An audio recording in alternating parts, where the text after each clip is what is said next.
लेनी है। और मैं जो है ट्रेनिंग पीरियड में मतलब हमारे 6 महीना ट्रेनिंग हो गई ला, हमारा पैर टूट गया और से जो हमके डिसमिस करके घर भेज दिया। अच्छा भैया हम ही चाहते हैं मतलब हमारे पेंशन वेंशन भी ना कुछ मिलल ना कोनो कुछ भी ना मिलल भैया, हमको दिया दिए।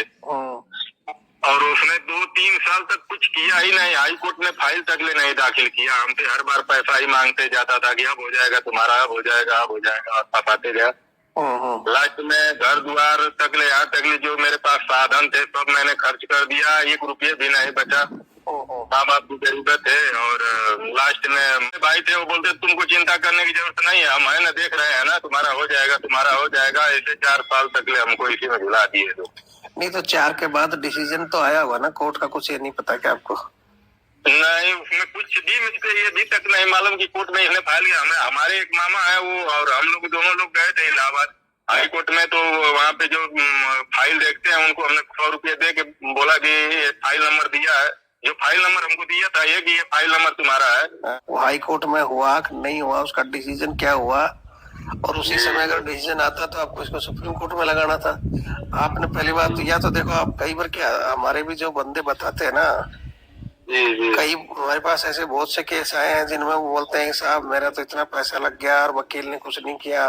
लेकिन फिर हम जब वकील से बात करते हैं और वकील से पूछते हैं तो फिर और ही कहानी आती है। कई बार वकील कहता है कि साहब पेमेंट ही नहीं दी, कई बार वकील बोलता है कि साहब इसने आप तो बता रहे हो कि 2-2.5 लाख ले लिया, लेकिन उस समय कोई हमने जो भी दिया है ना भैया, हर बार का हमने उसका डेट वाइज लिख लिया था कि इतना वकील को दे रहा हूँ। और बड़े भाई ही ले जाके उसको पैसा देते थे और वो भी बोलता था कि नहीं हमको पैसा मिल गया है। कितना पैसा दिया उसको टोटल आपने?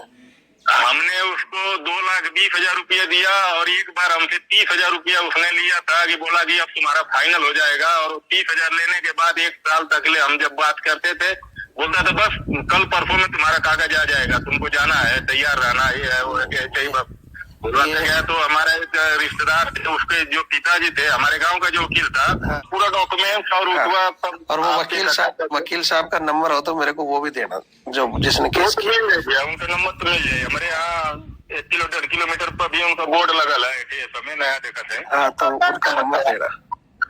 दोनों ठीक 15 से ठीक भैया, ओके। आपसे हम मिलते हैं भैया, अच्छे नमस्ते। ठीक है, नमस्ते। 2 लाख का मेला लगा हुआ है। आप ऐसा करो कि कोर्ट में जाकर उनके खिलाफ बार एसोसिएशन होता है, उसके खिलाफ एक शिकायत दो लिखित में कि भाई इतना पैसा लेने के बाद भी इसने मेरे को बताया नहीं कि मेरा कुछ डिसीजन आया नहीं आया, और ये इतनी मेरे से एक्स्ट्रा फीस वसूली है इसने, मतलब ये बहुत ज्यादा फीस है। अगर आपके पास प्रूफ है तो। जय हिंद, जय भारत, वंदे मातरम। मैं रविंद्र फौजी। साथियों, अभी एक हमारे जवान का कॉल मेरे पास आया। हालांकि इनका मामला थोड़ा सा पुराना है और लगभग 20 मिनट मैंने इनसे बातें की है। मैं चाहता हूं कि आप वो बातें सुनें और शेयर जरूर करें। इस वीडियो के एक मोटे मोटे अंश में बता देता हूं कि ये जवान 2004 में सीआरपीएफ में भर्ती होता है और वहां टर्निंग में इसको चोट लगती है और इसको निकाल दिया जाता है। उसके बाद ये वकीलों के चक्कर मारता है, मतलब एक तो नौकरी गई, वकीलों के पास ऐसे जगह फंसा जहां ये बता रहा है कि भाई मेरे से अभी तक 2-2.5 लाख रुपए ले लिए, आज तक मुझे पता ही नहीं कि मेरा केस लगा है कि नहीं। मैंने इधर उधर से पता किया तो बोलते हैं आपका केस तो फाइल ही नहीं हुआ। तो आज इस कहानी में मैं कुछ पॉइंट जो आपको बताना चाहता हूं, मैं चाहता हूं कि सुने और भविष्य में किसी के साथ इस तरह की घटना जब होती है या इस तरह की चीजों से बचें। वीडियो ये हम जनता की भलाई के लिए, अवेयरनेस के लिए डाल रहे हैं। सबसे पहले तो एक चीज बता देता हूं कि जब भी हमारे जवान चाहे सेना, पैरामिलिट्री फोर्स, किसी भी फोर्स में, पुलिस फोर्स में जब आप लोग भर्ती होते हैं तो उस समय हमारे जो युवा होते हैं उनकी जो एज होती है कितनी, 17.5-18 साल। मतलब नया नया लड़का फोर्स में जाता है और जब वो भर्ती हो जाता है तो भर्ती की खुशी में उसको यही नहीं पता चलता, क्योंकि वहां जाते ही आपसे साइन करवाए जाते हैं, भाई इस कागज पर साइन कर दो आप भर्ती हो गए। तो भर्ती की खुशी में पहली बात पढ़ता ही नहीं कि क्या क्या चीजें हैं। तो जो एक नियम था पहले, हालांकि अब चीजें बदली हैं, वो भी मैं आगे बताऊंगा, जहां आपसे साइन कराया जाता था कि भाई आप फोर्स में आ चुके हो, इनके जो भी कानून हैं जो भी नियम कानून है उनको मानोगे, और अगर उन कानूनों को नहीं मानते हो तो आपको फौज कभी भी बाहर कर सकती है। दूसरा एक था कि ट्रेनिंग के दौरान, जब तक आप सिपाही नहीं बन जाते हो, ट्रेनिंग के दौरान अगर आपको कोई चोट लगती है, कोई टूट फूट होती है, उसकी जिम्मेदारी आपकी स्वयं की होगी। ये एक सबसे बड़ा जो कॉलम उसमें होता है, उसको कोई नहीं देखता है, और उस समय देखकर भी कोई कुछ नहीं कर सकता, सहन करने ही पड़ते हैं।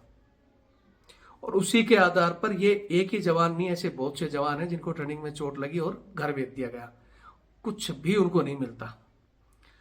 लेकिन आपको बता दूं कि ऐसे ही एक मामले में एक डायरेक्ट एक अफसर से भर्ती होते हैं, मेरे को उनका अभी तक नाम याद नहीं है, जैसे ही अगर आएगा तो मैं एक वीडियो में अलग से बनाऊंगा उनके लिए। उनके परिवार के लोग उस मामले को कोर्ट में लेके गए थे कि भाई ट्रेनिंग में चोट लगी, हमने तो अपना बच्चा सही सलामत आपको दिया है, लेकिन हमें इसको कम से कम कैटेगरी पेंशन या जो चीजें हैं इसका मुआवजा इसको मिलना चाहिए। लेकिन वो जो साइन वाली मैं बात बता रहा, उस आधार पर इनके मामले को खारिज कर दिया जाता है। जैसे ये चैनल थ्रू गए, हाई कोर्ट में गए, वहां तक गए, खारिज हो गया। लेकिन क्या है कि अफसर फैमिली से बिलोंग करते थे, बजट की टेंशन नहीं थी, और सही वकीलों के उसमें गए।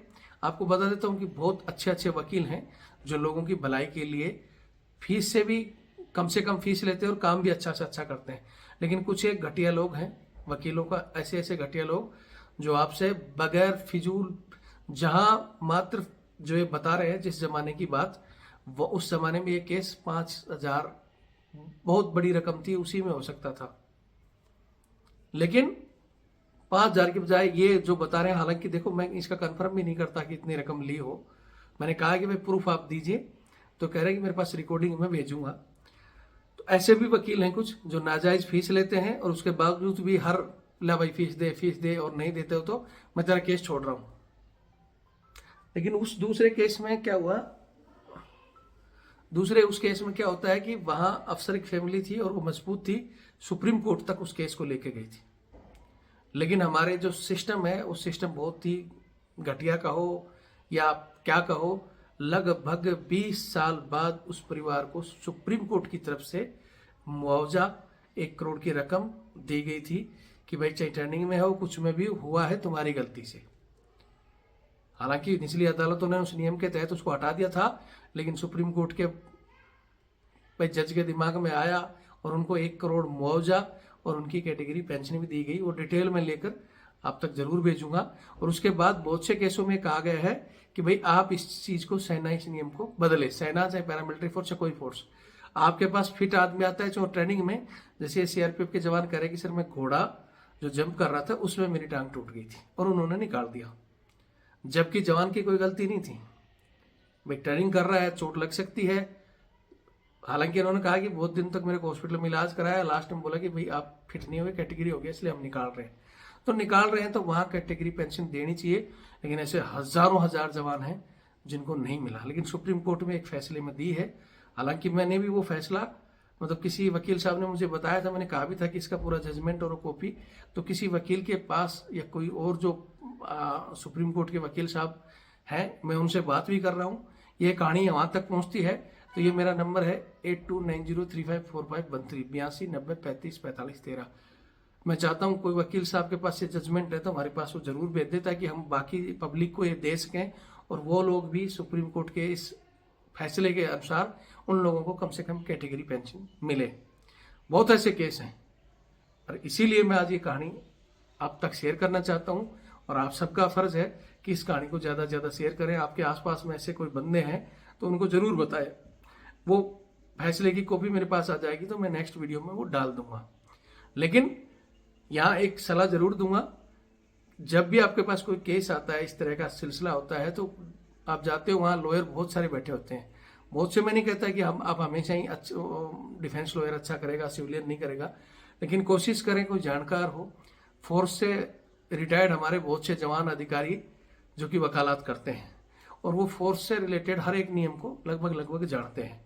तो ऐसे वकीलों के संपर्क में, और कहीं ना कहीं हमारे जो संगठन और ये जो बैठे हुए हैं बनकर, इनको भी कहना चाहता हूं कि आप भी लोगों को अपने संगठनों में ऐसे वकीलों को जोड़ें ताकि वो कम से कम फीस में इस तरह हमारे जवानों के काम करें और उनसे तरह धोखाधड़ी नहीं करें। हालांकि मेरे पास भी बहुत से वकील हैं, मैंने बहुत से कोशिश भी की है कि पैनल भी तैयार करने की, लेकिन वही बात है, उसमें बहुत सी चीज़ें कुछ हमारे ही हैं जो जुड़ तो जाते हैं, लेकिन हम उनको कहते हैं कि भाई वकील साहब जुड़ गए, जनता का भलाई करो, लेकिन फीस की बात आती है तो नहीं नहीं भैया मैं तो इसका इतना लूँगा, और फिर हमारे कुछ ऐसे सिविलियन भाई भी हैं जो कम पैसे में भी काम कर देते हैं, तो उस समय हमें दुख भी होता है। तो ये संदेश हमारे, खासकर मैं सिविलियन भाई को तो क्या बोलूँगा भाई, उनकी मर्जी है, रोजगार है उनका, लेकिन जो हमारे फोर्स के बंदे हैं और खासकर वो जो रिटायर्ड होकर पेंशन भी ले रहे हैं और पेंशन के बाद अगर वकालत करते हैं तो वो कम से कम ऐसे लोगों को रियायत करें। पहले कुछ ऐसे लोग भी थे जो मतलब परसेंटेज के आधार पर काम करते थे, और उन वकीलों के पास हमारे ये बंदे पहुंच भी जाते थे क्योंकि पैसा नहीं होता था परसेंटेज के आधार पर, हालांकि उसमें वकील को भी खूब मिलता था, जीत जाते थे तो, और उसका भी भला हो जाता था। लेकिन अब बहुत से केसों में क्या वकीलों को लगने लग गया कि हम वहां गए, खारिज हो गया, नहीं मिला तो हमारी मेहनत खराब, तो वो अपनी उस मेहनत के चक्कर में, उन कम पैसों के चक्कर में बहुत से लोगों को न्याय नहीं मिलता। तो हम चाहते हैं ऐसा पैनल, हालांकि मेरे पास कुछ एक बंदों का आया था लिस्ट, लेकिन वो लोकल के लोग हैं, सिविलियन हैं, उन पर हम ट्रस्ट नहीं कर पा रहे हैं। हमारा कोई वकील हो और जो कहे कि हाँ भाई मैं परसेंटेज के आधार पर, क्योंकि मैं एक वकील से बात की थी तो बोले मैं 50% में काम करता हूँ, तो 50% में तो फिर बंदा इतनी लड़ाई भी लड़े और उसको मिलेगा क्या। लेकिन कुछ लोग ऐसे हैं कि सर कुछ ही नहीं मिल रहा, हमारा 50 में करा दो फलाना, तो हम कोशिश कर रहे हैं कि भाई कम से कम परसेंटेज में, और हमारे ही, ताकि हमारे लोगों का पैसा हमारे लोगों के पास जाए और विश्वास भी रहे और सही से काम भी हो और वो ठीक से लड़ाई भी लड़े। कई बार ऐसा होता है वो भूल भी जाते हैं कि पता नहीं हक्का होगा, क्योंकि लंबा खिंचता जाता है। तो ऐसे हम कोशिश करेंगे, हमारे संगठनों को भी कहना चाहता हूँ कि कोशिश करें इस तरह के चीज़ें तैयार करने के लिए, ताकि हमारी बहुत सी पब्लिक का भला हो। बाकी रिकॉर्डिंग सुने, वीडियो को शेयर करें। जय हिंद, जय भारत, वंदे मातरम। भैया हम भी सीआरपीएफ से मतलब 2004 के भर्ती रहनी है, और मैं जो ट्रेनिंग पीरियड में मतलब हमारा 6 महीना ट्रेनिंग हो गई है, हमारा पैर टूट गया और उम्मा से जाना हमके डिसमिस करके घर भेज दिया गया। अच्छा भैया हम ही चाहते हैं मतलब हमारा पेंशन वेंशन भी ना कुछ मिलल, ना कोनो कुछ भी ना मिलल भैया। तो आपने कोर्ट में डाला था क्या? जी कोर्ट में डाला था, कैसे? कोर्ट में हमारे एक बड़े भाई हैं, सीआरपीएफ में कमांडो है, कोबरा वाले में, वो भी हमारे साथ धोखा कर दिए। वो जिनके पास हमको जाना चाहिए था वो उनके पास नहीं ले गए, अब इलाहाबाद में कई वकीलों के पास ले गए जो हमारा कम से कम 2-2.5 लाख रुपए खा के बैठ गए। नहीं, इसमें 2-2.5 लाख लगाने की जरूरत ही नहीं थी। हाई कोर्ट का जो केस होता है ज्यादा से ज्यादा 45-50 हजार तक, मगर आपका तो उस टाइम का केस है तो उसमें तो इतना भी नहीं लगता। उस समय तो 5-10 हजार रुपए में काम होता था।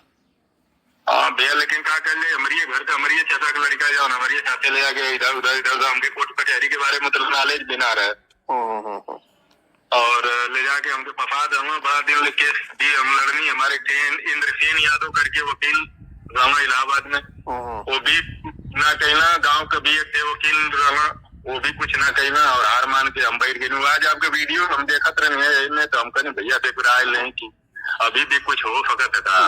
अब तो एक तो केस बहुत लंबा हो गया। ये कब भर्ती कब हुए थे आप? 2004 में भैया, इलाहाबाद से हुए थे। 2004 का मतलब 20 साल का केस हो गया। जो पैर आपका फ्रैक्चर हुआ था वो किस में हुआ था? ट्रेनिंग पीरियड में घोड़ा जंप में हुआ था। घोड़ा जंप में जी। तो फिर उन्होंने आपका जो बोर्ड वगैरह कराया नहीं कुछ भी? इलाज कराया विक्टोरिया हॉस्पिटल बेंगलोर में, लेकिन वहीं पे हमको जो है डायरेक्ट घर भेज दिए। अच्छा, ये पहले क्या होता था, जो एक नियम बना हुआ था कि भाई टर्निंग के अंदर वो साइन करवाते थे कि जब तक आप मतलब अपनी सिपाही नहीं बन जाते पक्के, तब तक टर्निंग में अगर कोई भी टूट फूट होती है तो स्वयं की जिम्मेवारी होती है। ऐसा नियम था पहले। लेकिन इसको एक बीच में किसी एक अफसर का ऐसा केस हुआ था टर्निंग में फ्रैक्चर की वजह से, और उसने फिर मतलब मांगा था मुआवजा। फ्रैक्चर हुआ था, फ्रैक्चर के बाद में शायद उसकी तो डेथ हो गई थी। मेरे को पूरी केस हिस्ट्री तो पता नहीं, कोई एक्सीडेंट हुआ था फिर वो डेथ हो गया था, तो उसके परिवार ने मांगा था मुआवजा। तो ये विभाग ने कह दिया कि भाई टर्निंग के अंदर का जोखिम खुद का है, हमें मतलब हम नहीं देंगे। लेकिन वो बंदा फिर हाई कोर्ट से लड़ता लड़ता सुप्रीम कोर्ट में गया था, और 20 साल बाद उसको पैसा मिला। जी जी। लेकिन वो केस आपने जब ये हाई कोर्ट में डाला था, ये कब डाला था? उसी टाइम 2004 में 5 मई को मतलब हमको डिसमिस किए थे 2004 में। हाँ और उसकी एक हफ्ता बाद हमने इलाहाबाद में, हमारा जो सीईओ था भैया बेंगलोर का, हाँ। बटालियन का, हाँ वो हमको बोला था कि आप खान डीआईजी के पास पहुंच जाना, वो मतलब फौज की केस देखता है। तो आपने लेकिन हमारे बड़े भाई जो थे, चाचा के लड़के, वो उन्होंने खान डीआईजी के बदले दूसरे खान डीआईजी के पास ले जाके केस दिया दिए। और उसने 2-3 साल तक कुछ किया ही नहीं, हाई कोर्ट में फाइल तक ले नहीं दाखिल किया। हमसे हर बार पैसा ही मांगते जाता था कि अब हो जाएगा तुम्हारा, अब हो जाएगा, अब हो जाएगा, और फंसाते गया। लास्ट में घर द्वार तक ले, यहाँ तक ले जो मेरे पास साधन थे सब मैंने खर्च कर दिया, 1 रुपये भी नहीं बचा। माँ बाप की जरूरत है, और लास्ट में मैं हार मान के घर बैठ गया कि अब लग कुछ नहीं होने वाला है। जिनके पास जाता था तब यही बोलते थे कि कुछ नहीं होगा, इसमें कुछ नहीं होगा, तो हमने हार मान के बैठ गए। उसका आपने देखो, उसका सिस्टम का तरीका होता है। पहले तो आपको वहां से निकालने के बाद में आपने वहां अपील करनी थी ऊपर अधिकारियों के पास, फिर वहां से अपील के बाद में कोर्ट में जाना था। अगर कोर्ट, हाई कोर्ट ने आपको क्या दिया था डिसीजन, कुछ पता है आपको? दिया या नहीं दिया कोई? कुछ भी नहीं भैया, वहाँ पे यहाँ तक ले कोई जवाब तक भी नहीं मिला हमको। नहीं तो उससे पूछो आप, केस नंबर जो वकील है उसको, क्या केस लगाया था उसका। भैया तो हाई कोर्ट उसको खारिज करता है या कुछ डिसीजन देता है, कुछ तो दिया होगा। नहीं, ऐसा था ना कि इसने जब फाइलें नहीं दाखिल किया तो कोर्ट क्या जवाब देगा? ये तो उनको चूतिया बनाते जाता था, आदमी आता था और उनको बुलाकर हमसे पैसा लेता था। बिना फाइल दाखिल किए फिर आपसे पैसा कैसे लिया उसने? केस नंबर वगैरह बताया था आपको? कुछ नहीं, बस हमसे यही था कि 51 पन्नों को साइन करवाया था, और उसका एक फोटोकॉपी हमको दिया था, जो हमारा ही था, जो जिस पेपर पे हमने साइन किया था वहाँ पे जब हमको डिसमिस किए था, वही पेपर हमको दे दिया, बोला इसी को रखते रहना। और हमारे जो बड़े भाई थे वो बोलते तुमको चिंता करने की जरूरत नहीं है, हम है ना, देख रहे हैं ना, तुम्हारा हो जाएगा, तुम्हारा हो जाएगा। ऐसे 4 साल तक ले हमको इसी में भुला दिए। तो नहीं तो 4 के बाद डिसीजन तो आया हुआ ना कोर्ट का, कुछ ये नहीं पता क्या आपको? नहीं, उसमें कुछ भी मुझको ये भी तक नहीं मालूम कि कोर्ट में इसने फाइल किया। हमारे एक मामा है वो, और हम लोग दोनों लोग गए थे इलाहाबाद हाई कोर्ट में, तो वहाँ पे जो फाइल देखते हैं उनको हमने 100 रुपये दे के बोला कि फाइल नंबर दिया है। जो फाइल नंबर हमको दिया था ये कि ये फाइल नंबर तुम्हारा है। और जब उसको हमने वो वहाँ देखा तो वो कोर्ट में दाखिले नहीं हुआ, बोला है कि यहाँ तो कोई फाइल नहीं ऐसी दाखिल हुई है यहाँ पे। फिर आपने बताया नहीं वकील को? वकील को बुलाया तो वकील हमको ही उल्टा डाल दिया, और बड़े भाई हमारे जो है हम ही को चुप करा दिए। बोले नहीं, तुम वकीलों से मत उतना करो, ये है वो है, सब हो जाएगा तुम्हारा, ऐसे हो गया। तो लास्ट में हमारे पिताजी बोले अब कुछ नहीं होगा, अब तुम अपना कुछ कमाओ जमाओ, नहीं तो फिर काम नहीं चलने वाला है। तो फिर हमने छोड़ दिया। वो तो आज आपके वीडियो देख रहा था, मैं बोला भैया से थोड़ा राय बात लें कि क्या होगा, इसमें हो सकता है कि नहीं हो सकता। तो जब पता चले ना तब वहाँ हाई कोर्ट में हुआ कि नहीं हुआ, उसका डिसीजन क्या हुआ, और उसी समय अगर डिसीजन आता तो आपको इसको सुप्रीम कोर्ट में लगाना था। आपने पहली बात तो, या तो देखो आप कई बार, क्या हमारे भी जो बंदे बताते हैं ना, कई हमारे पास ऐसे बहुत से केस आए हैं जिनमें वो बोलते हैं साहब मेरा तो इतना पैसा लग गया और वकील ने कुछ नहीं किया। लेकिन फिर हम जब वकील से बात करते हैं और वकील से पूछते हैं तो फिर और ही कहानी आती है। कई बार वकील कहता है कि साहब पेमेंट ही नहीं दी, कई बार वकील बोलता है कि साहब इसने आप तो बता रहे हो कि 2-2.5 लाख ले लिया, लेकिन उस समय कोई हमने जो भी दिया है ना भैया, हर बार का हमने उसका डेट वाइज लिख लिया था कि इतना वकील को दे रहा हूँ, और बड़े भाई ही ले जाके उसको पैसा देते थे, और वो भी बोलता था कि नहीं हमको पैसा मिल गया है। कितना पैसा दिया उसको टोटल आपने? हमने उसको 2,20,000 रुपया दिया, और एक बार हमसे 30,000 रुपया उसने लिया था कि बोला कि अब तुम्हारा फाइनल हो जाएगा। और 30,000 लेने के बाद 1 साल तक ले हम जब बात करते थे, बोलता था बस कल परसों में तुम्हारा कागज आ जाएगा, तुमको जाना है, तैयार रहना, ये है वो है, ऐसे ही बस बुलाते गया। तो हमारा एक रिश्तेदार थे, उसके जो पिताजी थे, हमारे गांव का जो वकील था, उसके पिताजी आजमगढ़ हाईडिल में बड़े बाबू थे।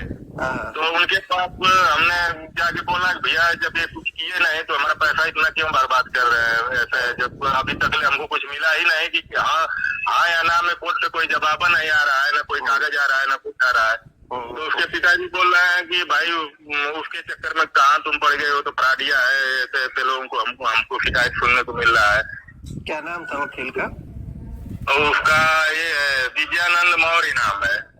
तो वो रिटायर्ड था क्या फोर्स से किसी से? नहीं नहीं, वो मतलब वो वकालत पढ़ के वो वही इलाहाबाद में कोई वकील के पास में प्रैक्टिस कर रहा था, तो उन्हीं के माध्यम से वो हमको ले जाके वो किया। नहीं, अब वकील कौन था? वकील कौन था जिसने केस फाइल किया था? वो कौन था? वो थे ये विनय भारती करके थे। तो विनय भारती रिटायर्ड थे किसी फोर्स से या मतलब सिविलियन थे? सिविलियन थे भैया, फोर्स से रिटायर रहते तो हमको अच्छी राय दिए होते वो। तो आपको पता है कि 2000 जो आप टाइमिंग बता रहे हो ना, 2004 का टाइमिंग बता रहे हो ना? जी जी। तो उस समय तो इतनी फीस भी नहीं थी वकीलों की जितना आप बोल रहे हो, कितना दे दिया आज? नहीं तो लेते गए हमसे, नहीं बता रहा हूँ, हमारे पास 2 भैंसे थी, भैंसे भी हमारे पिताजी ने उसके लालच में बेच के दे दिए उन्हीं को। और हमारे सबसे बड़े तो हमारे दुश्मन हो गए, हमारे बड़े भाई जो चाचा के लड़के हैं।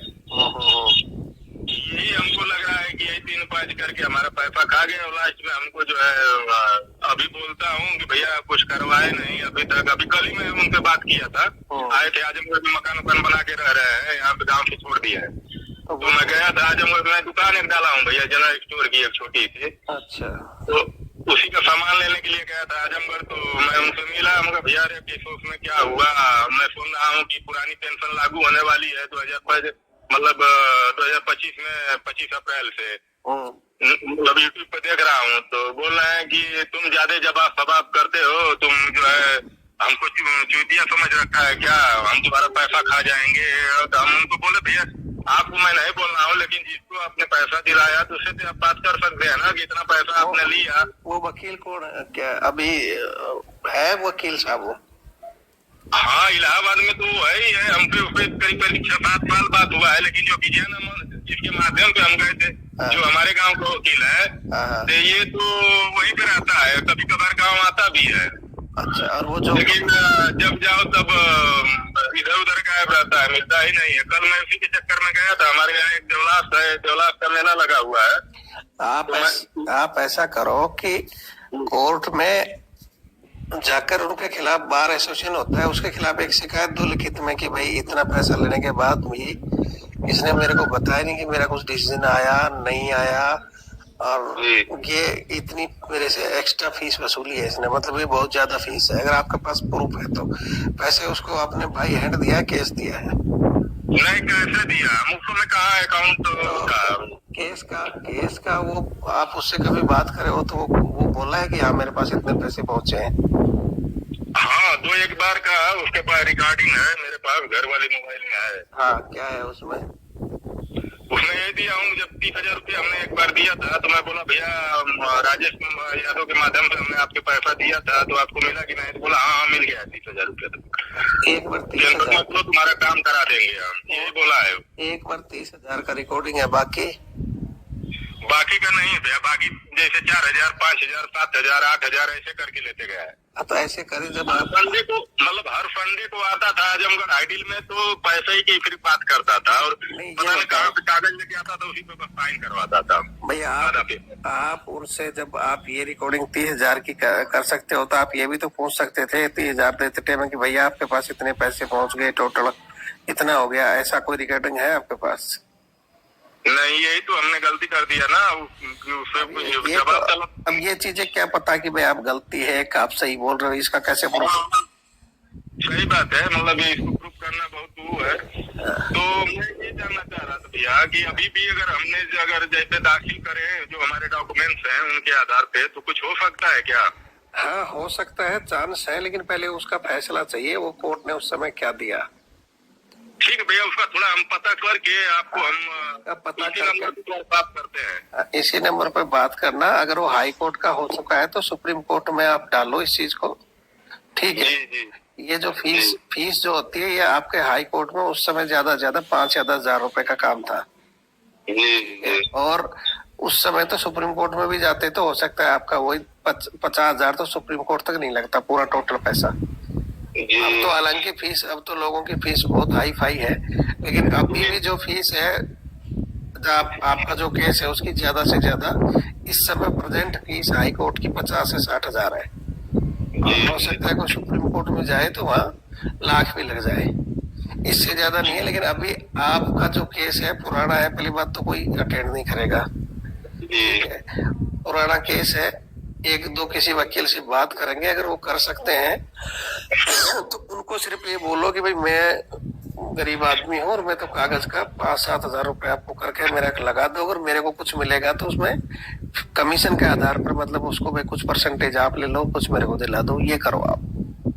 ठीक ठीक भैया, इसका एक हम जो डिटेल्स आपको निकाल के हम आपसे बात करते। ठीक है, डिटेल मेरे को दे दो, ठीक तो हम दिखाएंगे। अगर वो कोई वकील मान जाएगा ना, कि दूसरे वकीलों का काम यही है, अगर उनको बोलेंगे तो बोलेंगे इतना पैसा चाहिए फैलाना, तो फिर तुम्हारा पहले ही एक तो टूटे हुए है और फिर और टूटे। इससे अच्छा किसी से परसेंटेज वाले से बात करो कि भाई मेरा तो 10%, 20%, 30% जो भी ले लेना, मिलेगा तो ठीक भैया, हम उनसे मिलते हैं, उससे मिलते हैं उनसे, और पूरा डॉक्यूमेंट और और वो वकील साहब का नंबर हो तो मेरे को वो भी देना, जो जिसने केस किया। मिल जाएगा, उनका नंबर तो मिल जाएगा। हमारे यहाँ 1 किलोमीटर पर भी उनका बोर्ड लगा है, समय नया देखा है। हाँ, तो उनका नंबर देना दोनों। ठीक 15 से। ठीक भैया, ओके, आपसे हम मिलते हैं भैया। नमस्ते। ठीक है, नमस्ते।